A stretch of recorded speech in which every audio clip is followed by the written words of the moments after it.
What's up, everybody? Welcome to another episode of He Said, She said, where real talk meets real vibes. I'm your girl Bree, bringing you the heart, heat, and a little Latina spicy. And I'm Taj, coming with the logic, the laughs, and the raw and uncut truth. Let's get into it. And today we're going to talk about parenting, discipline, and how the way you are brought up affects your parenting style.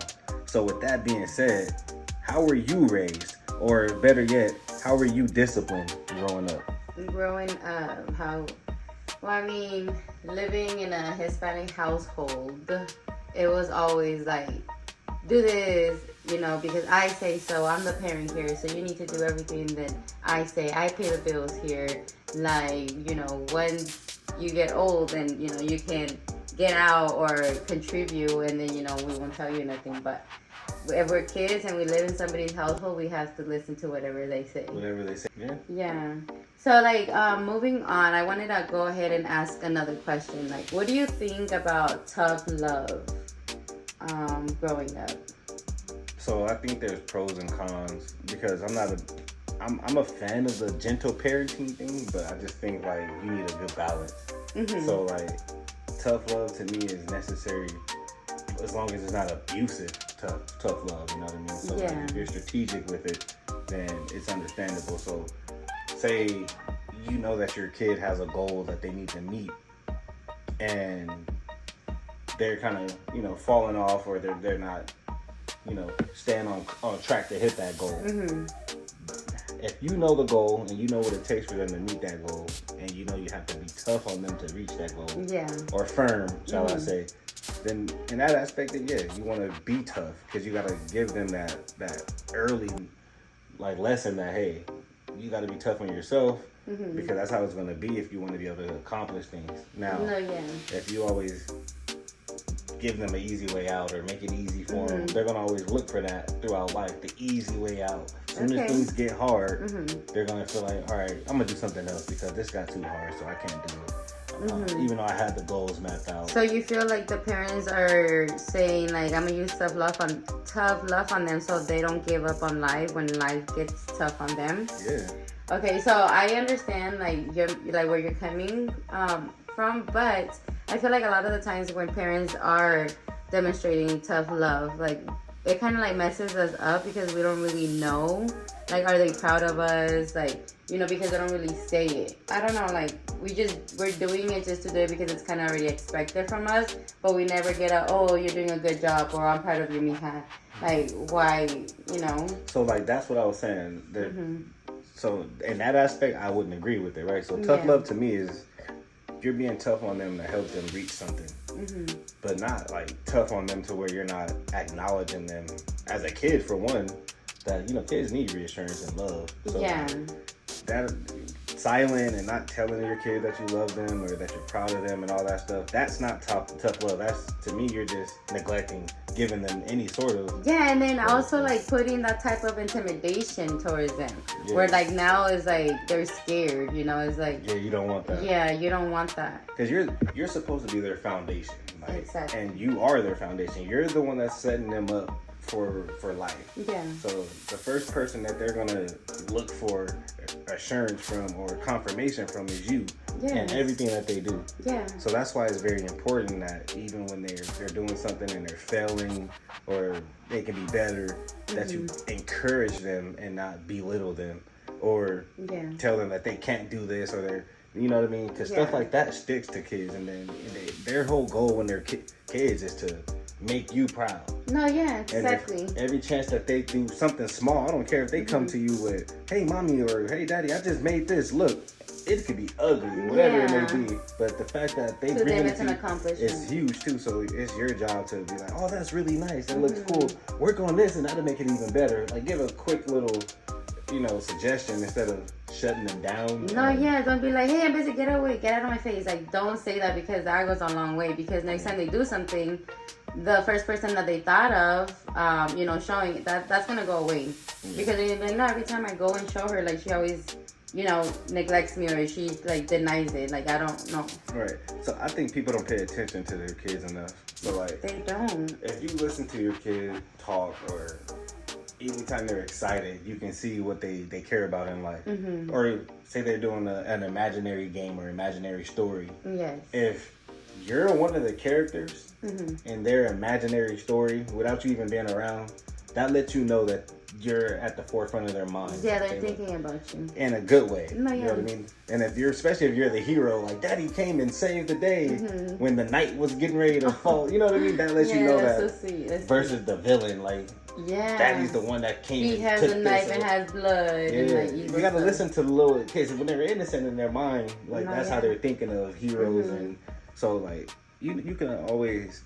If you're paying attention to your kids, you can always see. That's crazy that you said that, because as a teacher, like now that you're saying that you can pay attention to your kids and you can see what's really going on, behind closed doors.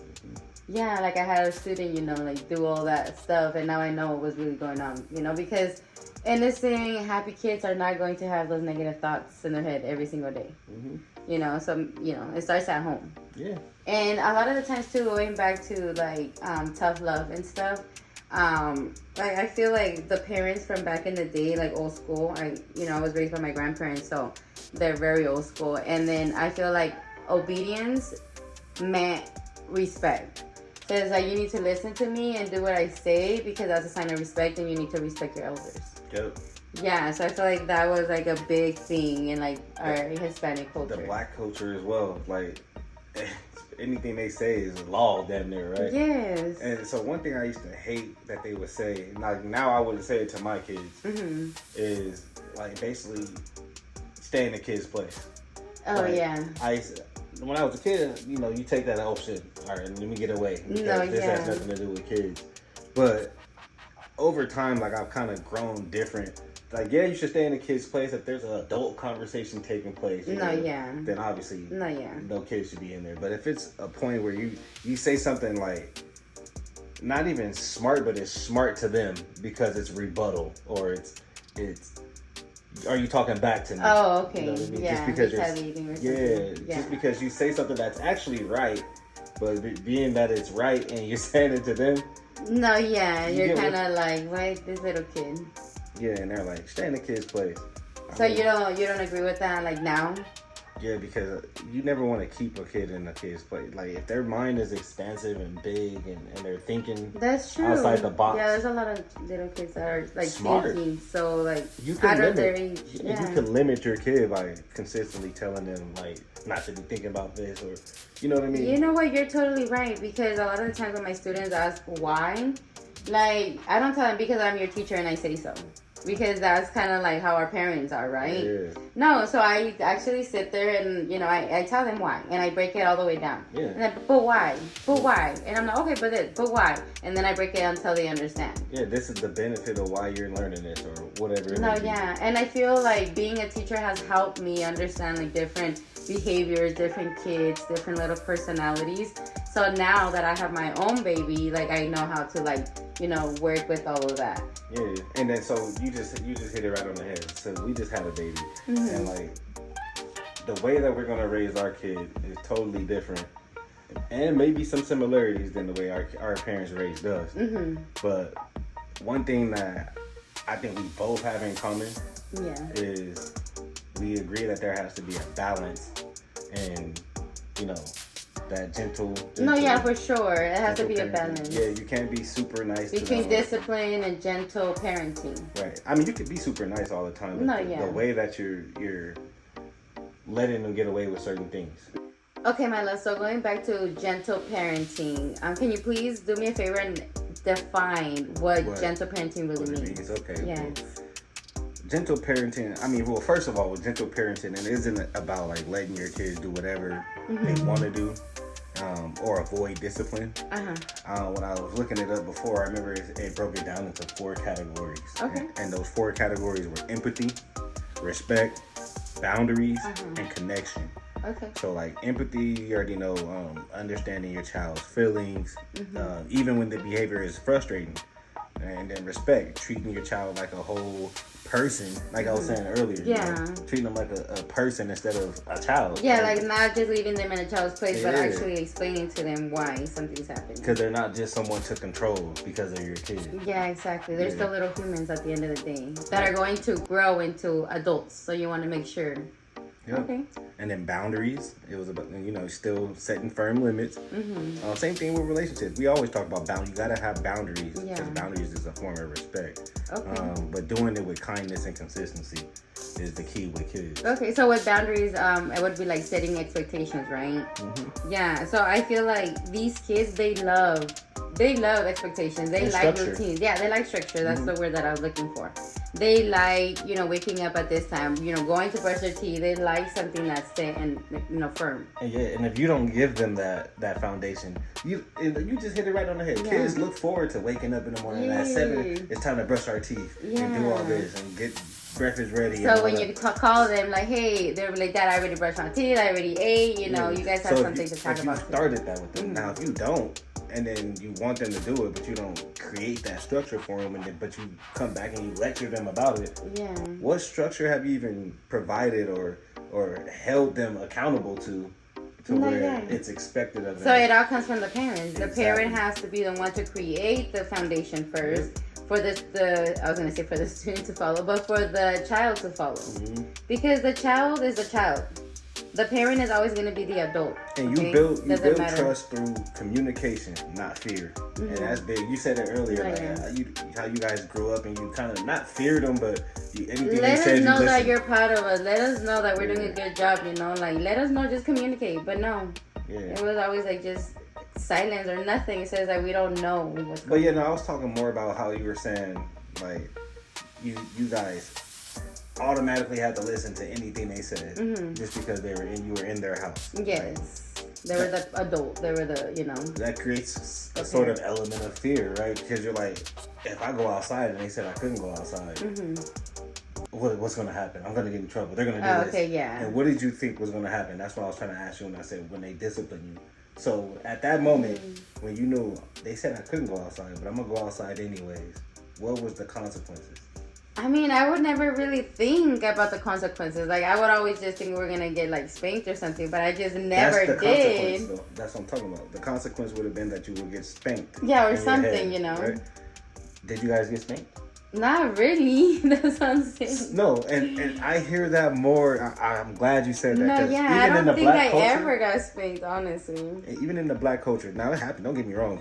Even in the black culture, it happened a lot to where it was more the fear of getting the ass whooping than actually getting the ass whooping. Yeah. It was more the fear of they're going to do this than them actually doing it. Now, did you actually get whoopings here and there? Yeah. I got threatened to get a whooping far more often than I did actually get the whooping. You know what I mean? No, yeah, that's true. So it's like, it's just some way, shape, or form they knew that they can instill a form of fear into you to make you listen to what they said. Yeah. And we've already said, I don't want to have that type of relationship with my kids to where they're like... You don't want your kid to be scared of you, right? Yeah. Or they don't want to come up to you to ask you for something or tell you something because they're going to be like, no, my dad's going to react like this because every time we say something or ask, like, he always acts this way. Like, now I don't want to say anything to him. Right. So you're kind of like creating that disconnect that, Yeah. So it's going to be hard to build that bond because that trust is not there. You make it uncomfortable for them to come it's like, oh my God, like, the person that I need to feel safe with, like, it's making me feel scared. Like, I don't feel safe enough to talk to him. And then we know it's tough, though, as a parent. So that's why we were saying, like, we want to have that balance. And it's really, really tough, though, to find that perfect balance between being their friend. Yeah. And because you don't never want to overly be their friend. You're still their parent. No, yeah. But they got to understand, like... I feel like you need to, from the beginning, like, let them know I'm your parent and never say I'm your friend, right? Because they're going to take advantage. Right. They're like, oh, well, they came to me as a friend first instead of a parent. So, like, now, like, I'm going to tell her everything and now they can't get mad because they're my friend, right? They have to understand. They can't judge me as my parent. So I feel like once you say that, like, so I learned one thing as a teacher is you can always turn a no into yes, but never a yes into a no. So once you say yes to someone, like it's gonna be hard to say no at the end. But if you start with no, no, no, then maybe you can turn that no into a yes later on, okay? But until you see like how they're behaving and acting. Yeah, I mean that makes sense. You know, that's a strategy. You know what I mean, that you could use in a lot of aspects in life. Actually, but we see this gentle parenting thing becoming like super popular.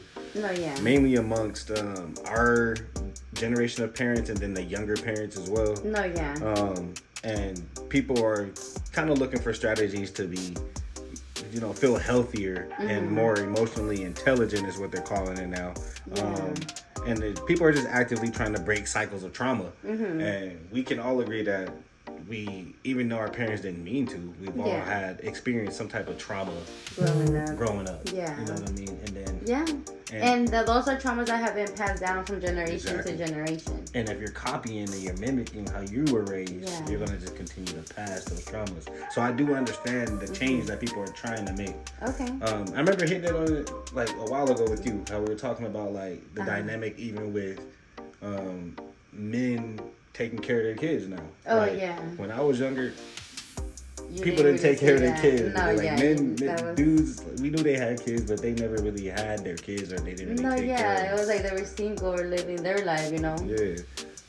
So like, or even if they were in the relationship, even if they weren't single, they didn't really take care of their kids. No, like, it was just the mom that really did most of the heavy lifting. Yeah, everything. The dad was just like, you know, the supportive, provider, the provider. Yeah, but the mom did pretty much everything else. Yeah. These days, you see the dad doing a lot. You see a lot more single dads. Yeah, co-parenting, and they're actually doing a really good job. And I feel like you can almost put it up there between marriage, like relationships that are healthy, co-parented, and then healthy marriages are the kids that are coming out good. Because if you have a healthy co-parenting situation, not no toxic, you know, drama, or just a healthy environment at home, right? On both sides. Yeah. So like if you have that, then you gotta look at it. They're actually getting a lot more from both sides angles of love from different sides if it's authentic and genuine. Yeah. Now in a marriage, if they both are happy and the marriage is happy, then they're getting that same amount of love as well. Yeah. All in one house. So there's nothing wrong with that. Now, it's tough when you have extras in a toxic situation. Yeah. That's when the kid is going to feel the wrath of that. That's when parenting becomes hard, because I'm raising you one way. I want you to do this. I know that this is going to be what's best for you. Yeah. But I don't no longer have this person that we agree on. You know what I mean?